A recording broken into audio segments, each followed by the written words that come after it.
খুব একটা আনন্দেৰ কথা। আমাৰ হিন্দু শাস্ত্ৰত আমাৰ ভগৱান হনুমানজীৰ তেখেতৰ জন্মদিন আজি।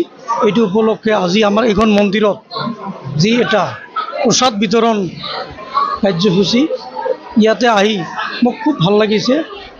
সঁচাকৈ এনেকুৱা ঠাইত আহিলে মনত যে এটা শান্তি পায়, ইয়াত আহিলে অনুভৱ কৰা হয়। আৰু এই শান্তিটো মই পাইছোঁ। আৰু ৰাইজৰ উৎসাহ, ৰাইজে হয়তো মোক ভোট দিয়াৰ পিছত আমি একেলগে এনেকৈ একলগ হোৱা নাই। সেইকাৰণে আজি এই চেগতে ময়ো আহিছোঁ, ৰাইজেও দেখা পাইছে, সেইকাৰণে ৰাইজেও খুব উৎফুল্লিত হৈছে আৰু মোকো খুব ভাল লাগিছে। মই এইটোৱে মেছেজ দিওঁ, আমাৰ হনুমান ভগৱান তেখেতক মই ওচৰত প্ৰাৰ্থনা কৰোঁ যাতে আমাৰ মানৱ জাতিৰ কাৰণে, আমাৰ ফকীৰাগামবাসীৰ কাৰণে মংগলময় কৰক। শান্তিতে আমি একলগতে আমি যেনেকৈ দাদা ভাই হিচাপত আছোঁ, ঠিক তেনেকৈ ৰাখক, তাৰে মই প্ৰাৰ্থনা কৰিছোঁ।